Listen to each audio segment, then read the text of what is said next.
Hello, मेरा नाम आनंद वर्धन है और मैं इस बार यूपीएससी 2016 में रैंक 7 हासिल की है। अब एक क्वेश्चन जो मैंने बहुत लोगों से सुना है कि मेरे फर्स्ट 3 अटेम्प्ट्स में पब्लिक एडमिनिस्ट्रेशन ऑप्शनल था और फाइनली मैंने पॉलिटिकल साइंस में चेंज किया और तभी जाके मेरा एग्ज़ाम क्लियर हुआ। तो इसके बारे में मैं ये कहना चाहूँगा कि हर ऑप्शनल का पोटेंशियल है यूपीएससी में परफॉर्म करने के लिए। इस बार भी टॉप 10 में 2 लोग पब्लिक एडमिनिस्ट्रेशन से हैं और पब्लिक एडमिनिस्ट्रेशन के साथ मेरे साथ ये गलती हुई थी कि मेरी स्ट्रैटेजी हमेशा गलत रही।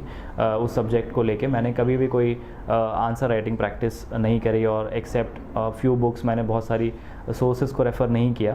तो my strategy went wrong with public administration. अगर आप वो ऑप्शनल लेना चाहते हैं तो प्लीज़ कनेक्ट विद समबडी जिन्होंने इस एग्ज़ाम को उस ऑप्शनल के साथ क्लियर किया है, या कोई टीचर्स हैं जो आपको गाइड कर सकते हैं, कोई सीनियर्स हैं। प्रीवियस ईयर क्वेश्चन पेपर्स आप ज़रूर देखिए और सिलेबस ज़रूर देखिए कि कैसे कनेक्टेड है चीज़ें, क्योंकि कुछ चीज़ें ऐसी हैं पब्लिक एडमिनिस्ट्रेशन में जो सिलेबस में शायद नहीं लिखी हुई हैं बट वो इम्प्लाइड हैं। तो उस चीज़ का भी आपको ध्यान रखना है। और मैंने पॉलिटिकल साइंस की जो मेरी चॉइस थी इन 3 अटेम्प्ट्स के बाद, एक डिफ़िकल्ट चॉइस थी। ऑप्शनल चेंज करना Midway is not a very advisable decision, लेकिन मैंने इसलिए लिया क्योंकि पॉलिटिकल साइंस का जो एक पार्ट है उसका कुछ ना कुछ ओवरलैप पब्लिक एडमिनिस्ट्रेशन के साथ था। और उसके अलावा मैंने शुभ्रा रंजन मैम की क्लासेस ज्वाइन की और मुझे ऐसा लगा कि जीएस में भी जो ओवरलैप है पॉलिटिकल साइंस के साथ, that will help me cover the subject more quickly. वैसे मैं ये समझता हूँ कि कोई भी ऑप्शनल की अच्छी तैयारी के लिए करीब 4 से 6 महीने का वक्त लगता है। तो उसी हिसाब से आप अपनी तैयारी को मोल्ड कीजिए और ऑप्शनल चूज़ करने से पहले बहुत सारी चीज़ें सोचिए, बहुत सारे फैक्टर्स को कंसिडर कीजिए। सबसे फर्स्ट फैक्टर जो है वो आपका इंटरेस्ट होना चाहिए सब्जेक्ट में। प्लीज़ कभी ये प्री कंसीव्ड नोशन से मत सब्जेक्ट चूज़ कीजिए कि ये सब्जेक्ट स्कोरिंग है, इसीलिए बहुत अच्छा रहेगा।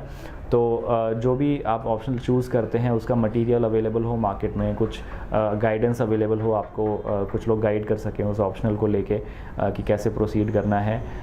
उसके अलावा आपका इंटरेस्ट बना रहे उस सब्जेक्ट में, that is most important. So in my case public administration चुनने का रीज़न ये था कि मुझे लगा था कि सिलेबस शॉर्ट है और मैं जॉब के साथ मैनेज कर सकता हूँ, और चेंज करने का रीज़न ये रहा क्योंकि मेरा स्कोर नहीं आ रहा था।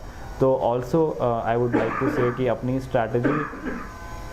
स्ट्रैटेजी को चेंज करने के लिए तैयार रहिए। कभी कभी क्या होता है कि अडेप्ट करना पड़ता है एग्ज़ाम की रिक्वायरमेंट के हिसाब से, तो उसी हिसाब से अपनी स्ट्रैटेजी थोड़ी सी फ्लेक्सिबल रखिए।